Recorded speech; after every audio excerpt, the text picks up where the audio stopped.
What kind of economic systems are best at allowing us to exercise the fact that we are created in the image and likeness of God? Now keep in mind that if you take tiny steps towards any goal, it's just a matter of when you're going to reach it. Scarcity is the first lesson of economics. Now, the first lesson of politics is to forget the first lesson of economics. If you don't provide real, actual value to people in exchange for the money that you're asking for in return, you will lose over time. We can see the economy as a social web that God has created for people to serve each other with their work. We have the Word of God that provides for us a foundation for knowledge, for truth, for beauty, for goodness, for dignity and value in human beings. We have the Word of God that provides for us things like this. Ready? Thou shalt not steal. Ethics on the legitimacy of wealth and entrepreneurship individually. Secondly, postmillennial eschatology. That is, the kingdom of God expands across the earth before Jesus comes back in final judgment. And the link to get those two together is the idea of the pursuit of self-interest leading to widespread economic growth and social transformation. What's up, everybody? Welcome back to another episode of Christ in Capital, the show that wants to encourage you to love God, love neighbor, and build something. I'm the host, Dustin Johnson, and this episode is going to be fantastic. Back with me again, I have Stephen Lauterbach. What's up, Stephen? How are you? Hey, how's it going? Thanks for having me again, Dustin. Yeah, man, I've been really excited about getting you back on. I think since last time we spoke, you've actually upgraded to Dad Level 2. Right? Yeah, I'm a double dad now. Sweet. Yeah, we just had a girl. Oh my goodness, it's been 2 weeks and the time's flying and I'm tired. I bet. With just one, I'm like, I don't know how we could have done it. Like if we would have had twins. Oh gosh. Oh yeah.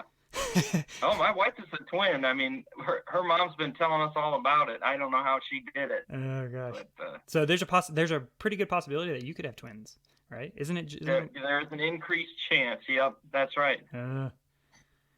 Well, the more children, the better. I'd be open to it. I feel like my wife would freak out, but I'm open to it. Challenge accepted. Yeah, exactly. Except you'd have to jump from level 2 to level 4, Dad, and I don't know that might be that might be pretty tough. Yeah, so, I might die. That's right. So I brought you on this time because you recently wrote an article. For those people who didn't listen to the last episode that you were on, I think it was episode like 10 or 11 or somewhere around there. We talked about your history in the music business and the music industry and heavy metal and stuff like that.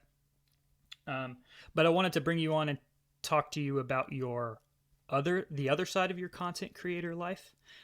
So you actually started for the listeners, you started I'm just going to call it a content aggregator brand called Manifold Ministries. And you guys have blogs, podcasts, lots of social media activity. Can you just give us kind of the brief backstory, how you started Manifold, or what was kind of the thought process behind that? Yeah, definitely.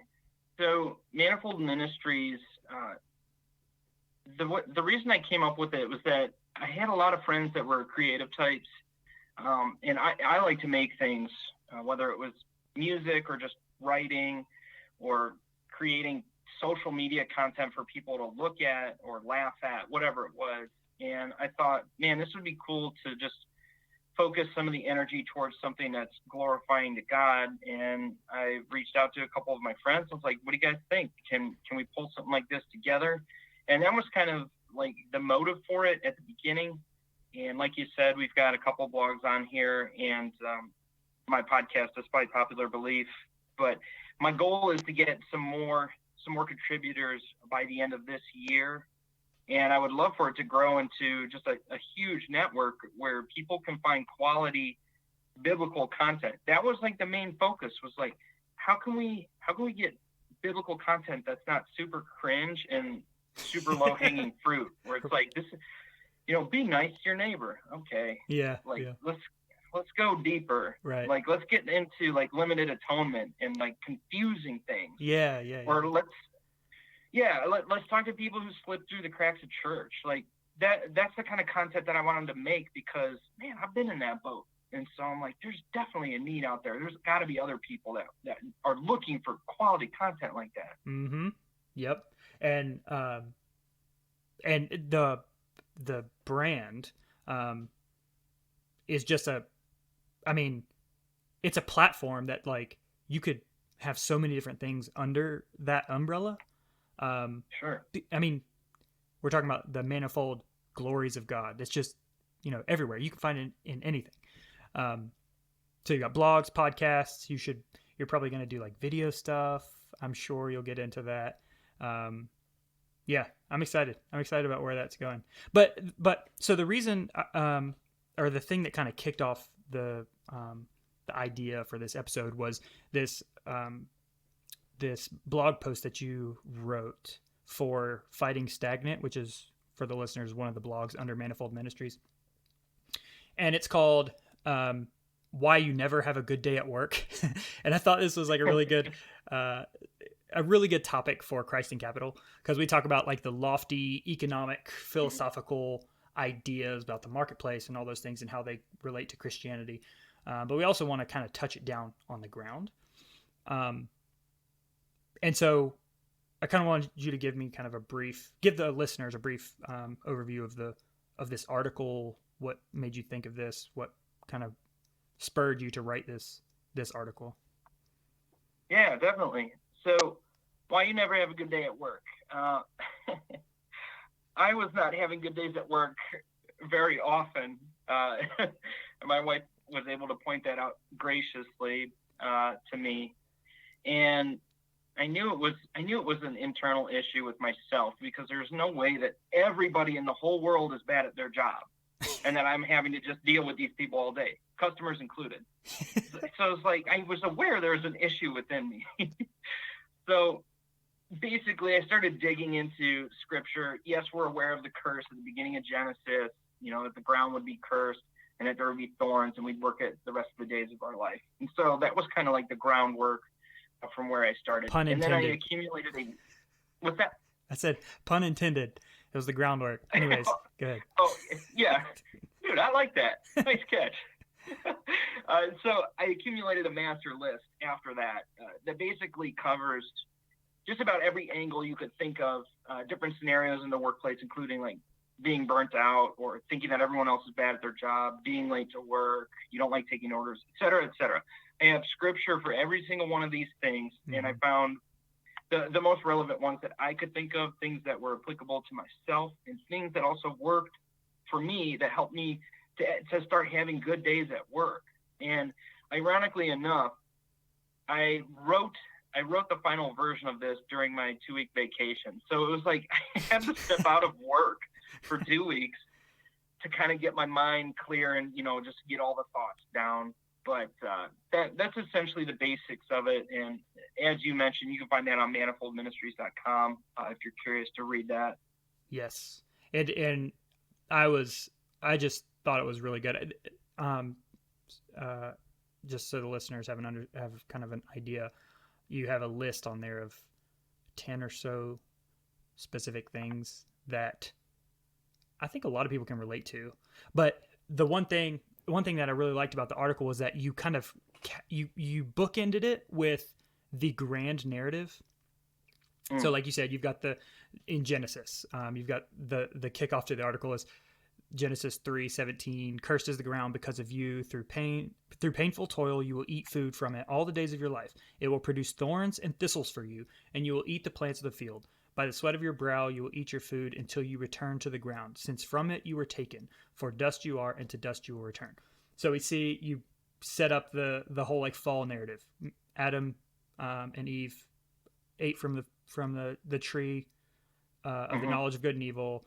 And then God, as part of the curse, put thorns in the ground. Makes it difficult for them to. Right. The earth doesn't give up its fruit easily. You have to toil and sweat. Right. And before that, before the fall, we still had work. Like Adam still had the task of filling and subduing the earth, of keeping the garden. But this thorn imagery, which you see kind of throughout the scriptures, is this reminder of the curse of the ground. Right. But the whole idea of the curse, like making it difficult for us to bear fruit and to like create prosperity and all that stuff, is not just something that's pointing to the fact that we don't have the requisite like technology to do this stuff. Like that's not just it. It also looks like what sinners, like when sinners operate together in the marketplace, there's tension. There's like sweat and toil. And so you've highlighted these things like burnout is one thing. I think everyone experiences that in their job. Sorry, go ahead. No, go ahead. I was going to say, you just triggered a thought in my head here that I forgot to include in this article, but this is actually from my experience working in construction for a couple of years in my past. For some reason, everybody can be looking at the same blueprint and have completely different outcomes. It always leads to not making the deadline. People are yelling at each other. It totally reminds me of the Tower of Babel. I forgot to include that in this, but I'm convinced that we still have long-lasting effects from the Tower of Babel when God confused people's language. I see it in the construction site today for modern man. No joke. Yes. You might have to go and revise this article and add that. And then we'll revisit it. Episode number 2. All right. There you go. But yeah, and a lot of these items that you have on here are like, I think the root of them is pride. Like when people, like, you don't like taking orders from people. You don't like to admit that you might actually be bad at what you do. Difficult bosses or coworkers. So all of these things where so when sinners work together, there's this reminder of the thorn of the ground. It's hard to produce something when you've got all of this tension and all of this, shalom-lessness of the earth.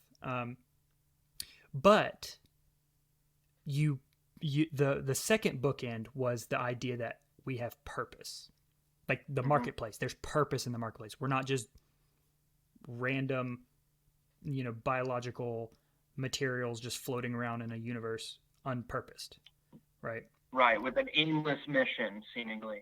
Yeah, and I was thinking about that. I'm like, if you ask someone who's not a Christian or not a believer of any sort, what's the purpose in their work? I wonder what they'd say. Like, would they like reject the fact that it's purposeless and just kind of hide that, or would they come up with this like, random reason for why they do what they do? Like ultimately, at the end of the day, you would think it has to be like, I just want to get money, and then spend it. I would say. Oh, go ahead. Yep.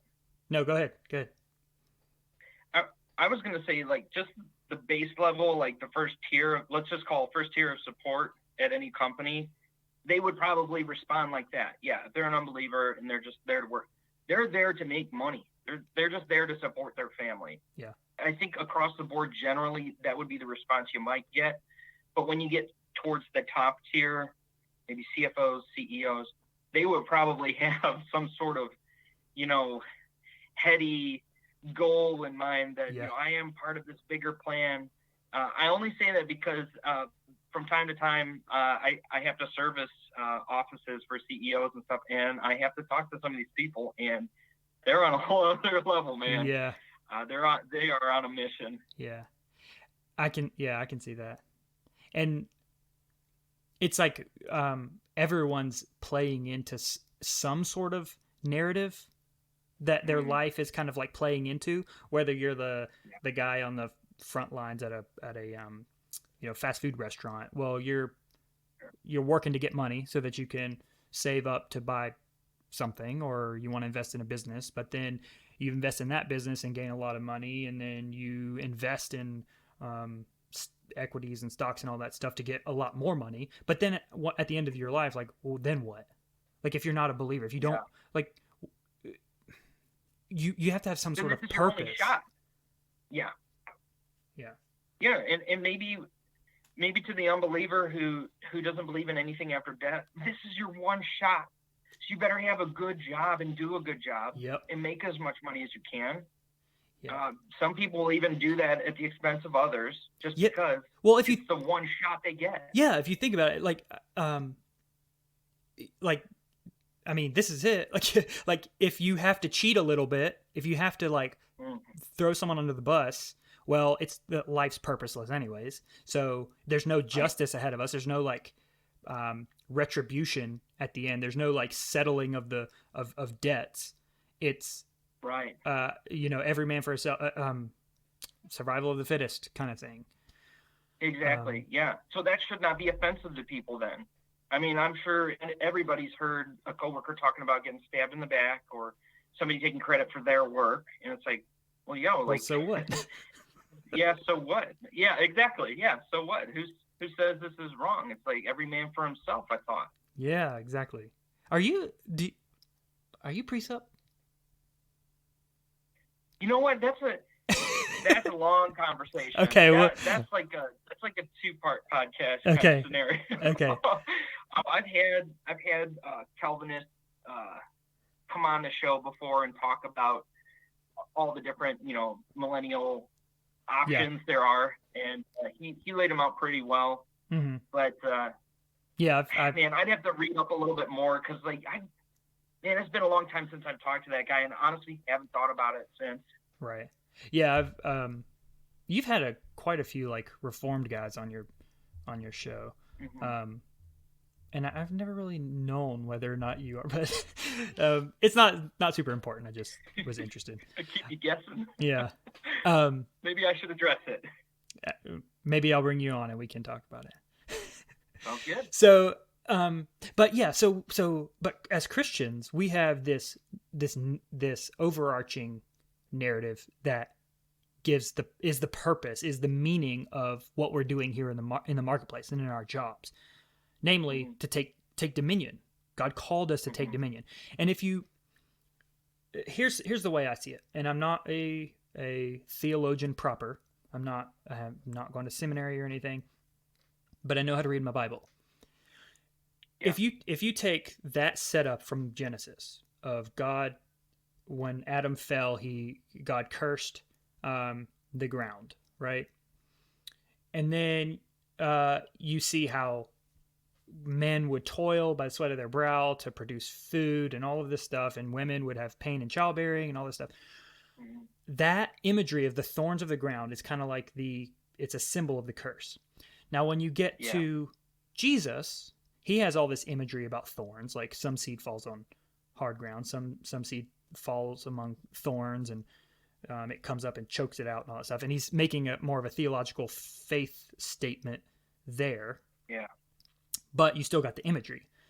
And you see the theme kind of flowing throughout the scriptures. But then you get to the crucifixion, and you see not just Jesus, the man on the cross, but you also see a symbol of the curse, right? Crowned on top of him. Yeah. You see the thorns. Wears it on his head. Yes. Yeah. And so this is just speculation. I'm not like I'm going to get people who are going to say I'm a heretic, but if you think about it, if Jesus is our atonement, he made the sacrifice. He set things right with God for men, and then we, being indwelt by the Holy Spirit, are being sanctified across our whole lives. Like sanctification is our job, is the process that we're going through to be made in the image of Christ. Can we not make a kind of a parallel between that and the curse that was placed on the ground, which was also on the cross? So if there's an atonement and there's a settling of the debts, so to speak, and the curse is being lifted, well, what if the thorns represent the curse from Genesis, and the earth itself is being sanctified along with mankind. I mean, Romans says that the earth groans for the revealing of the sons of God. Yeah. One of my favorite things is connecting the New Testament to the Old Testament. And I don't think that it's coincidence that the curse involved thorns, and that the crown on Jesus Christ as he's hanging on that cross, like that it's made of thorns. To me, I'm thinking like, of course it's connected. Of course it is. You know, the king wears the crown made up of the curse. Like that's, he's taking it on for us. Yes. His king, it's like I love that. It plays into the whole upside down kingdom thing. Like everyone, all the kings of the day wore crowns of gold, right? That's the way that you rule is by getting gold, by status, and by getting the valuable stuff, getting the things of the world. But Jesus comes, and his crown is the lowly servant, suffering servant kind of image. And that's the kingdom. It's the upside down kingdom. We rule by serving. And so it's a cool connection. So to kind of make a transition into the second part of the discussion that we want to have, if the earth is being sanctified, or if there's this parallel of man being sanctified to the image of God, and the earth also going on that kind of trajectory, what does that mean for like economic development and the ability to be fruitful in the earth and to subdue the earth? Now, if Christ was the second Adam, and he's carrying out sanctification through his Spirit, let's kind of talk about what that means for the earth now. And so I've made this analogy before, or not an analogy, but this observation. If you think about the amount of time that we had before the cross, I know we can get into, theological waters here about the age of the earth and all that stuff, and how long humanity's been here or whatever. But let's just take 6,000 years, or let's take 4,000 years before Christ. Okay. Think about the technological and economic development that occurred through that time. Yeah, there was development, technological advancement, economic development, social development, whatever. You've got the Mesopotamians, you've got the Persians, you've got the Egyptians, you've got, all the way up until like the Greeks and the Romans. So you've got some development. But if you take from Christ to now, like, it's only 2,000 years, and look how far we've come. Right. It's like astronomical. Part of the reason for that is with invention, there's an exponential fact.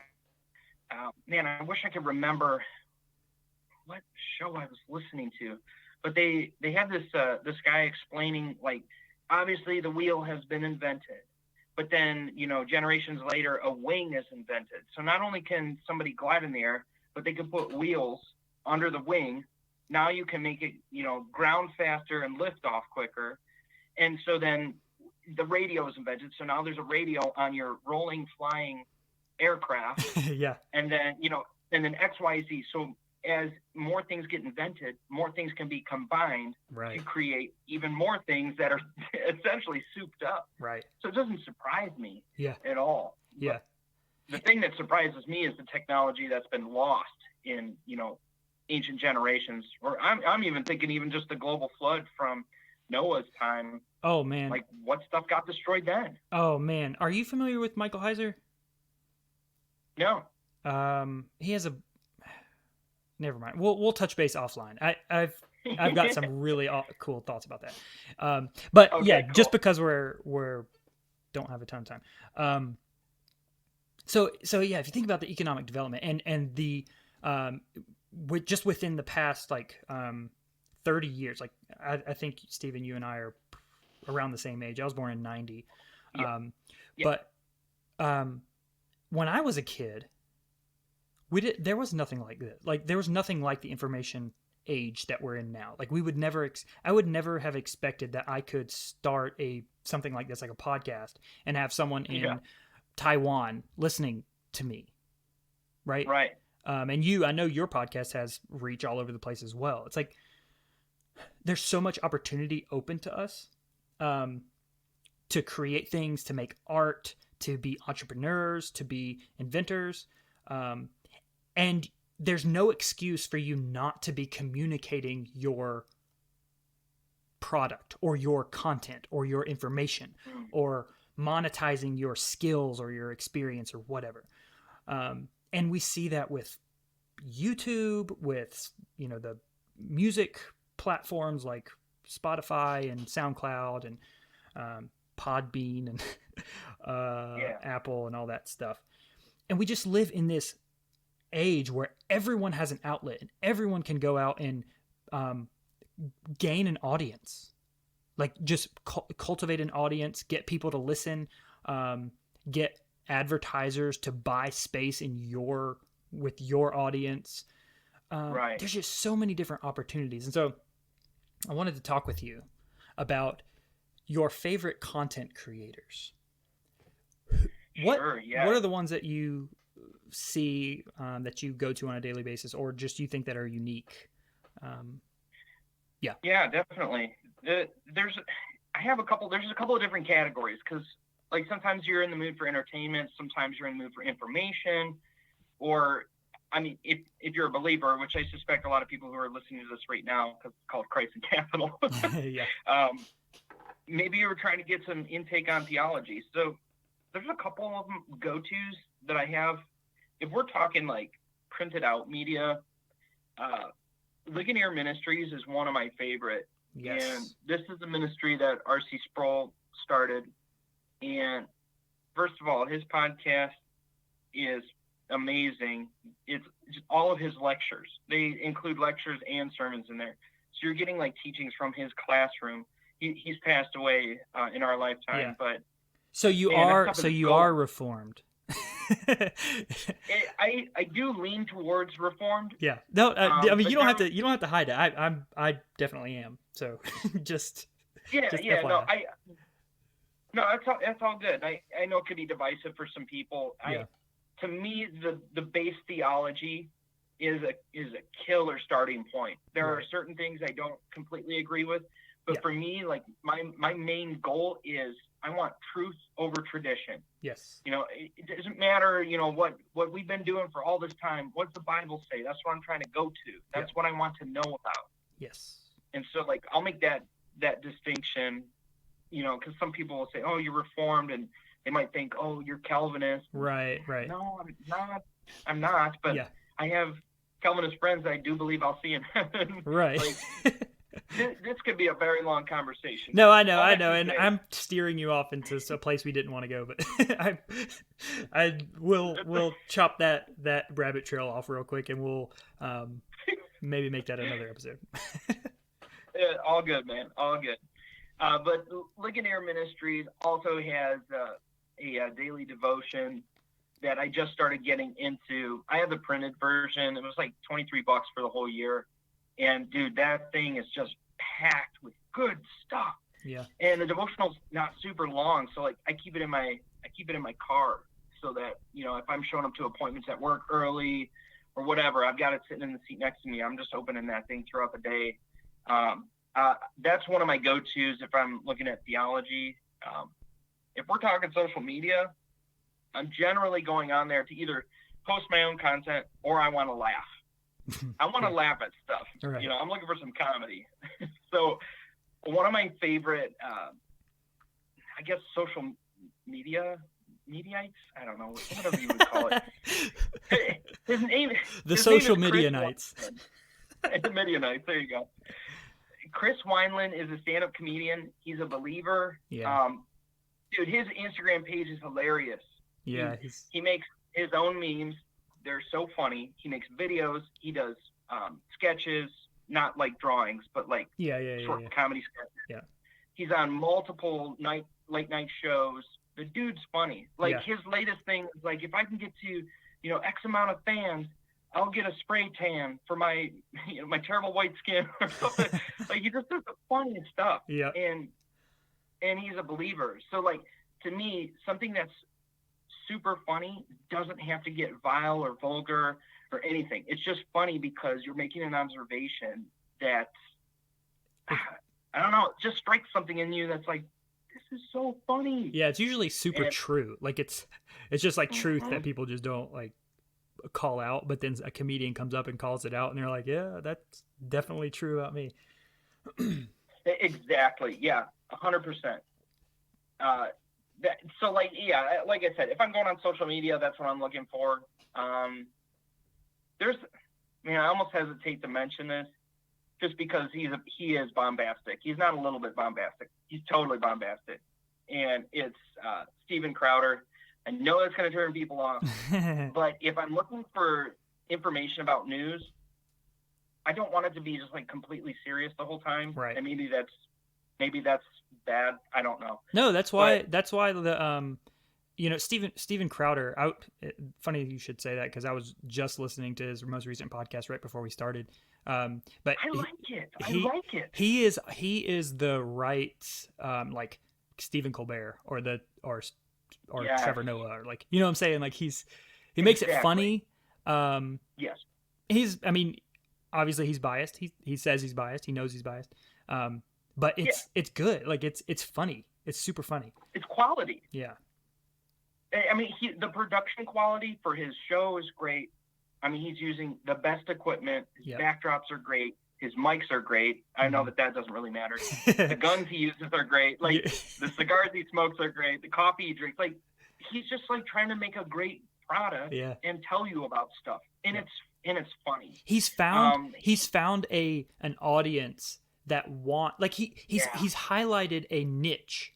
He's found a niche audience that he's made his own audience, and he's super successful. I'm sure he makes a butt ton of money. Like, YouTube demonetized him at one point, but but he's monetized again. Yeah, I know. That was the episode I was listening to today. It was called like Remonetized or something like that. But that's right up your alley, man. Christ in Capital. Crowder claims to be a believer, but he goes too far on lots of stuff. Yeah. Do you think he is? Like, I've asked people at my church if they think he is, and I think recently I've heard him, like, he's become more like, I can defend his Christianity a little bit more recently. Yeah, it seems. Agreed. I think that's because of what happened to his wife during her last surgery, where she was paralyzed from the waist down, which he's still in the middle of. But that was a serious wake-up call for him. And I agree with you. I noticed he started talking about his faith more. Yeah. It's hard to say. We can just speculate. And it probably is not very fruitful to speculate. But, I've just wondered about that. Sure. Yeah, those are my go-tos, though, in terms of, like, content creators. And then, like, I'm probably biased to even say this, but my best friend, Nick Robertson, he's got a company called Wild Eyed Creative Co. Yep. And he designs websites. He does branding for people, help you design your logo, pick out your color scheme. Everything. Yep. And even his photography that he does is the kind of stuff that you wish your promos looked like. Like, when you're online, you're like, oh man, look how moody that picture is. That's so cool. Look at the colors. Oh man, he's using an expensive camera. Look at that. It's like, those are the pictures that he's taken. It's like, yes. Yeah. I don't know. He's got the eye for it. He's one of my favorite, and he does all the stuff for me. So of course I'm biased. But. And one of the reasons that we have to cut this short is because I have a meeting with him at 8. So. Oh shoot! Tell him it was my fault. Yeah. If I'm late, it's your fault. That's hilarious. Yeah, but his work is really good. That's why I reached out to him. But also because of the connections that I've made between you and him and all that stuff. But yeah, right. Man. And just the fact that I can go and reach out to this person just through my cell phone, he can make a website for me, is awesome. Like, who would have ever thought, when I was 5 years old, back then that this would be a possibility. I could just ping someone on my phone and say, "Hey, make me a website." Like Right. it's just so awesome. Yeah, it's crazy. And I kind of wanted to run down a few of the ones that I thought were super unique. Have you ever heard of well, first of all, do you watch Shark Week? No. I don't have cable. Okay. No, I growing I know up what it is, though. growing up I didn't have cable either. And every time I would go to my grandmother's house during the summertime, I would try to go when Shark Week was, because I just love Shark Week. It's just awesome. Mm-hmm. So on Discovery Channel, for people who don't know, scientists study sharks and all this different programming about sharks. But anyways, this year they had on Dude Perfect. Are you familiar with Dude Perfect? Oh yeah. Yeah. So that's awesome. Yeah, like Dude Perfect is a group of like 5 guys who just a decade ago, I guess, or however many years ago, just started making like trick shots and filming them and put them up on YouTube.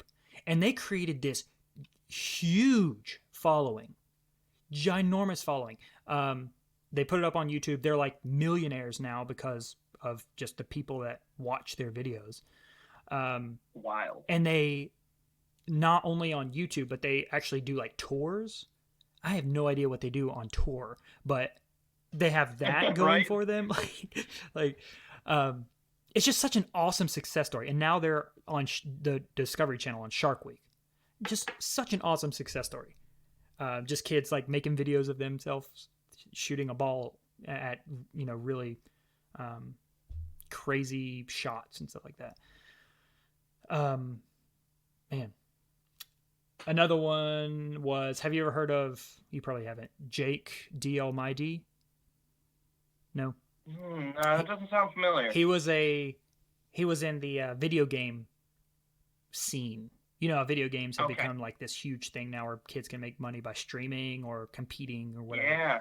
Yeah. He was in that and he was doing pretty well, but he made the decision to start filming himself scuba diving. And he just scuba dives and films it with a GoPro, and he just searches bottoms of lakes and all this stuff. And he created this super big following, and now he's making butt ton of money just by filming himself scuba diving. Yeah, it's just, making that transition from video gaming to filming himself scuba diving, and now people watch him. Yeah. And then YouTube pays him to put his videos on there. It's like, it's crazy. Kids, put your video games down. Yeah, exactly. Are you familiar with Charles Cornell? He's kind of more of an obscure one. You probably haven't. No, not familiar. He was a guy who he studied music theory in school, and he's a classically trained pianist. However you say it. Yeah. What was his name? Charles Cornell. I think it's Charles Cornell. Okay. But anyways, he graduated with a degree in music theory and all this stuff. And I guess he couldn't find a really good way to make money with it. And so he just started making these like videos where he played his piano over top of like viral videos. Like there was this video called Sarah Help Me. I think that's what it's called. And it was this kid who was just like sinking in his kayak.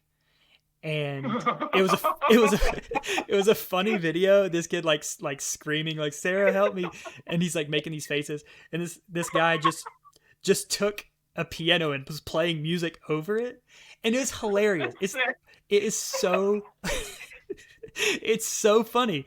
And I think that one just kind of like kicked his career off on YouTube, and now he just plays this stuff, and huge following, makes a ton of money just because he had a skill that he repurposed into something that was different.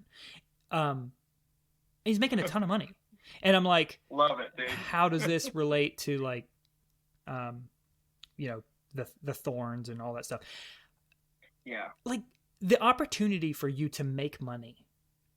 I'm not saying you're going to go out tomorrow and be a millionaire, but just the opportunity you have to make a little bit of money on the side or provide value to someone and exchange dollars with someone there's just so much. There's so much opportunity. Yeah. But yeah, definitely.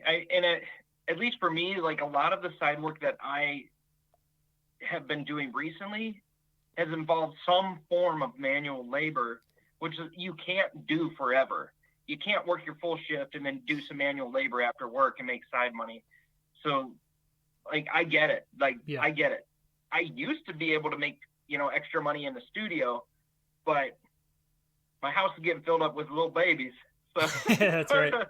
It's hard to make noises in the house. That's right. And do that stuff. I'm not complaining. I'm just saying, like, I had to change my tactics for sure. But yeah, like, are there thorns out there in terms of trying to make an extra income for your family? Right.